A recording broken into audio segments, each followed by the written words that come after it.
Genya has become quite the fan favorite after his full potential was revealed in the third season. And no, I'm not talking about the mind-bending demon abilities he can mimic. People were more intrigued by Genya's weapon of choice, which has been dubbed as the American Breath by the otaku elders. But what if Genya never used a shotgun? What if Genya was able to use breathing styles as other demon slayers? How strong would he be? And what kind of breath would he use? I mean, other than American breathing. Let's find out. As we all know, Genya was trained by Gyomei after the final selection, as he was a very unique case due to not being able to use breathing techniques. But this time around as well, Genya would probably try to follow in his brother's footsteps and learn the breath of the wind. However, as he reaches the instructor who trained Sanemi, he'll unfortunately meet his brother on the way and get badly thrashed. Once again, Gyomei, who will also be present at the location, would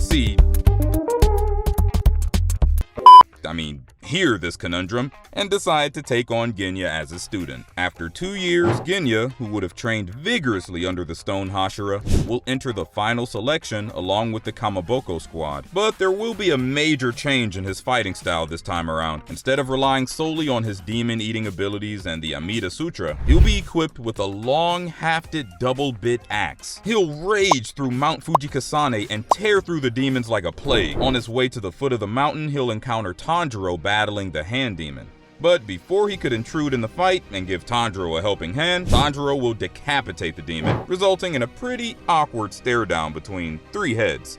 1 severed and 2 attached. Anyways, Genya will catch up with Inosuke in climbing down the mountain, and they both will end up roughing each other up a bit during the selection of the ores. As the 2 hotheads move forward on their way, the others will arrive as well, marking an end to the final selection with only 5 Slayers surviving. Most of the story will turn out the same, however, as this time Tanjiro runs into Genya at the Butterfly Mansion. He won't be as surprised as he was in the original series, as Genya would have already been buffed during the final selection. However, one characteristic that would set him apart from the OG Genya would be that he'll return Tanjiro's greeting this time around, instead of straight up ignoring it, indicating that all the time he has spent training with Gyomei has also led him to improve his overall manners and character. However, Sanemi would still be irked by the fact that Genya joined the Demon Slayer Corps against his wishes. He'd want to be a bit upset at Gyomei for training him. However, he admires him a bit too much to let that emotion take hold of his mind. In any case, the story moves forward in the usual direction, as Rengoku gets converted into a donut and Tengen loses his limbs while trying to save his 6 beloved moons. Tanjiro heads to the swordsmith village to get his sword repaired for the 3rd time and battle a murderous Hotaru Haganazuka. There he meets Genya once again in the hot springs,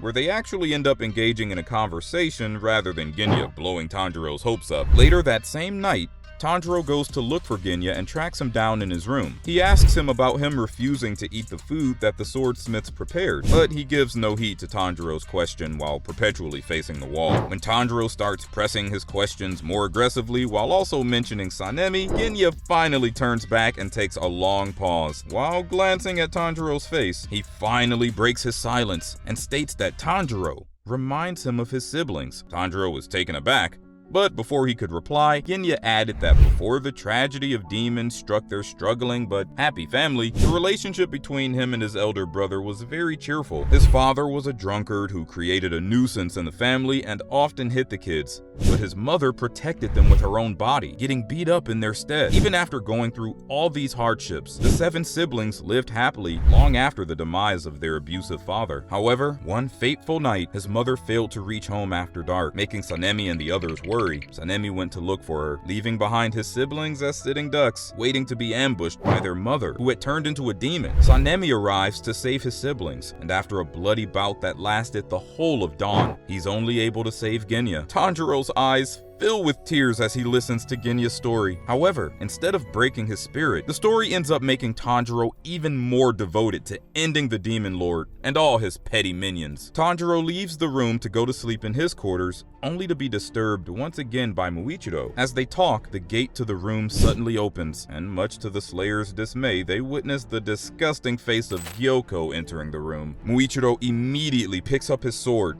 activating the 4th form and cutting down Gyoko. However, he only manages to cut down Gyoko's vase, as the demon manages to teleport to another one of his vases outside. Tanjiro and Muichiro rush outside to hunt down Gyoko, only to find him laughing at them from the top of the roof.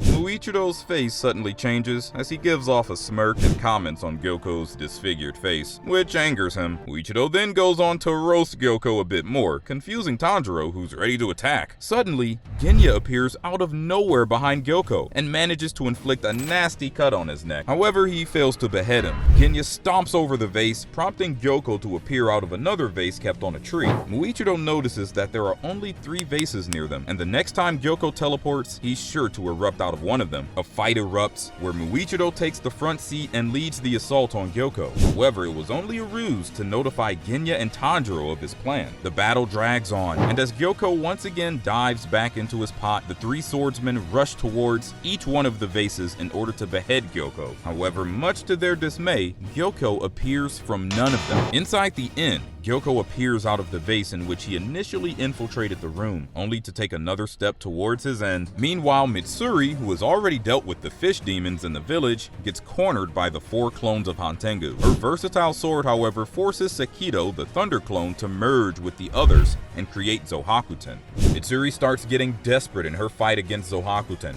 as he manages to strike her down with his lightning attacks several times. But Mitsuri manages to withstand the electrifying blast due to her complex and strong muscle structure. Meanwhile, Gyoko finds himself in the room he previously infiltrated. He smirks as he believes that he gave a slip to the Demon Slayers, and that he can gain the upper hand now that they're confused. However, before Gyoko could even dish out a single attack, a transformed Nezuko erupts out of her box and kicks Gyoko in the back, impaling her leg in his chest. Both Gyoko and Nezuko come crashing out of the room. Gyoko spots Muichiro standing right in front of him with a sword, ready to cut him into pieces. Gyoko, with all his might, tries to maneuver out of the path leading directly to Muichiro. However, suddenly, the land starts to spin for Gyoko. He tries to move, but his body gives up, and even before he could utter a single word, Muichiro slashes his head into a million pieces. A baffled Tanjiro recalls that while Gyoko was being pushed out of the house by Nezuko, Genya immediately jumped above him, and as Gyoko started to steer away from Muichiro, Genya swung his axe like an executioner and beheaded the demon. Muichiro rushes towards the forest to aid Mitsuri, and the 3 young slayers follow him as well. All the slayers attack Zohakuten simultaneously, pushing him back a bit. Zohakuten strikes his drum and starts to mercilessly rain down lightning on the slayers,